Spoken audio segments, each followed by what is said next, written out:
Chainsaw Man is a show that... Another Chainsaw Man video? How original. Listen, okay, I get it. It's an oversaturated anime, everyone and their brother has seen it, is cosplaying it, and talking about it. I'm late on this hype train, yada yada yada. Listen, I don't care. Chainsaw Man isn't good. It's a f***ing...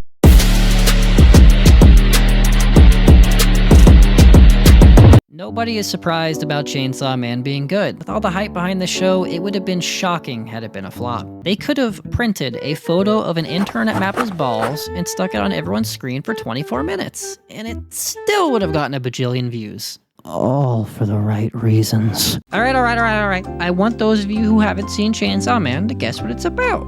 Yeah, a guy with a chainsaw. Yes, exactly. Well, you would be right, but also wrong. Yes, what's delivered is indeed a man and a chainsaw, all in unison as one, just the way Jesus, God, and the Holy Ghost Sasuke intended. But it's also much more than that. Episode 1 opens with our protagonist Denji talking about how broke he is and how he sold some of his internal organs, including his testicles, to get this month's rent. If that doesn't set the tone, I don't know what else will. My right eye was 300,000. Sold one of my nuts, too. He also has a chainsaw dog, and he kills devils with it for money, and now he's getting eaten by zombies, and now he's a chainsaw, and there's a hot girl with boobs, and what? Chainsaw Man is intense, and definitely not for anyone. It's a great show if you're already an anime fan and can handle how weird shit can get, but it's not something I'd show to someone as their first foray into anime, especially because your mom would be concerned for your mental health and probably disown you if you showed her this shit. It's gory, it's flashy, it's fun, and man is it weird. And it's probably one of my favorite anime and manga ever, which isn't surprising because everyone and their brother is in love with it at the moment. Go to the store, boom, dog chainsaw sticker on that car in the parking lot. Go to work, boom, coworker humming kickback. Go home, boom, stand in the shower, facing the tiles, the water running down your back. Why are you still here? What's the point of it all? How does it feel to cease to exist? Do I even know? Turn on an episode of Chainsaw Man and forget about your impending doom. Boom.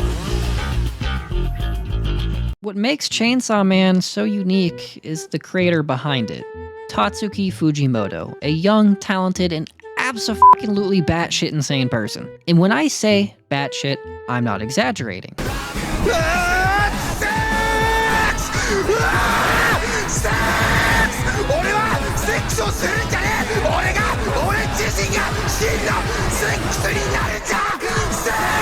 This man literally went on live stream and tried to levitate. Fully trying, not a joke.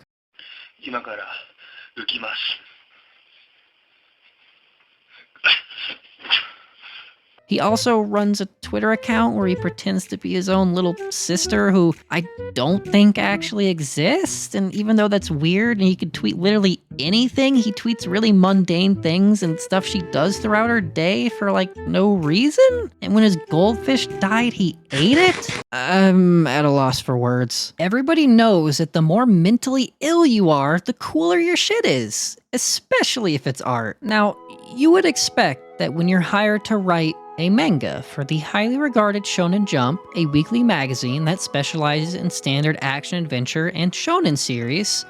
This is what shonen means. My parents watch my videos. Hi, Mom. Primarily aimed at young boys, you'd make something lighthearted and fun, something that appeals to the enjoyment of the hero's journey and the travels that the various characters have. But when Tatsuki Fujimoto walked in and pitches his manga, he's all like, "This is my new manga I wrote. It's called Fire Punch." Oh, Fire Punch. That sounds cool. Is it like a story about a dude who punches with fire?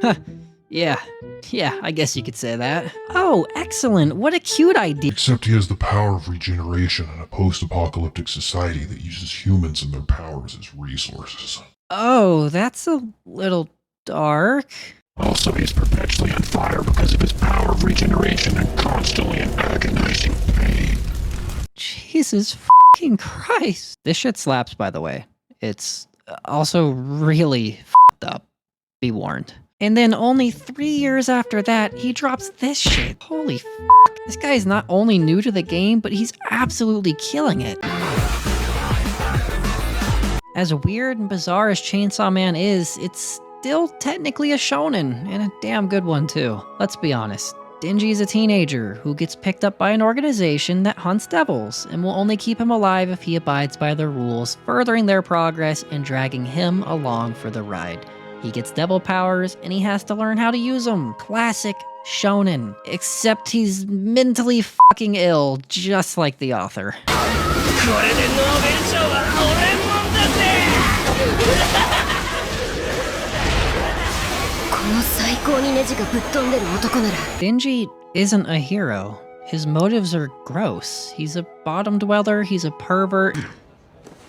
All right, the porn is secured. He has absolutely no hygiene, and he really only cares about himself initially. And the chainsaw dog. Everyone cares about the chainsaw dog. He's not a goody two-shoes who wants to save people or to be the hero. He's only being the hero because he has to. His main goal after he starts at the organization is to get some action with literally any female possible because he's a virgin. Oh my god, he's an anime fan. But Denji isn't even always the spotlight of the show. Every character is weird and flawed and mentally ill. Also like anime fans. Despite how insane all these characters are, they're also grounded in reality. They feel less like fictitious characters and more like actual real-world people if they were thrown into situations like this. Take the community's heartthrob Kobeni. She's a shy and awkward girl who is forced into this career path by her parents. Now, when you typically see someone fighting ghouls and goblins or evil devils in anime, they're always cool, calm, and collected despite it all. But Kobeni? She's, 私たち全員ここで死んじゃうんだ。お腹ペコペコで死んじゃうんだ。私も大学に行きたかったんです。 Yeah, the characters all mesh super well with each other and against each other. These are not a group of friends. These are people stuck trying to figure things out with people they don't really like or understand yet. Did they become more of friends later? Somewhat, but is it all cliche and dull once they do? Not at all. Even as they start meshing better together, they still have resentments for each other and still have strong beliefs that don't waver to each other, like real individual people. Even though the show is intentionally fast-paced, the moments where things do calm down and the characters are just surrounded with each other's presence are, in my opinion, the biggest highlights of this show. You know, other than the whole chainsaw and man thing. Yeah! When these moments of character building do happen, they hit so much harder and so much more effectively. This show and manga don't rely solely on the emotions and character building to keep you hooked, but when it does more than hook you. You might as well be a fish trapped in a Cabela's store. And don't even get me started on the animation. When episode 1 came out, people were dogging on this show. They were all thoroughly convinced that this scene was entirely CGI, and that Mappa took shortcuts, or the easy way out.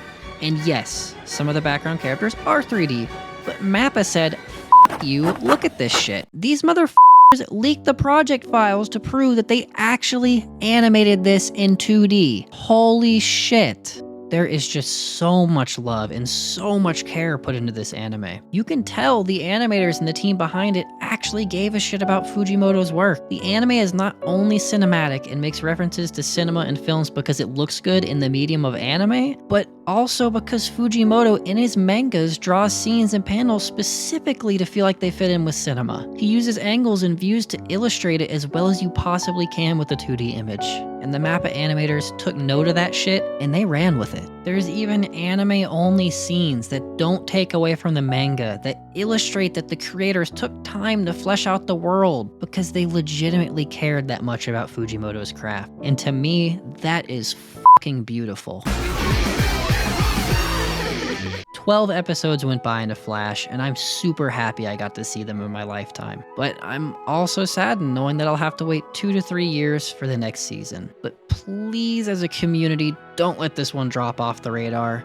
The manga is absolutely insane and amazing, and I cannot wait to see how Mappa interprets it in the coming future. So yeah, if you haven't seen it, definitely give it a shot if you're a fan of anime.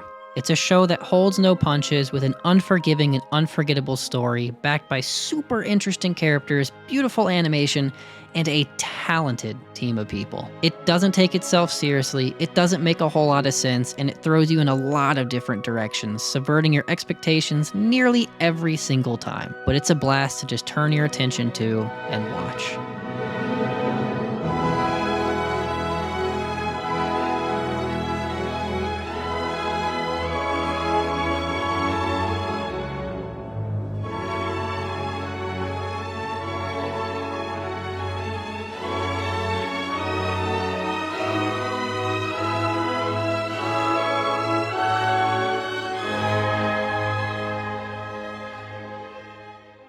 Also, Power Best Girl.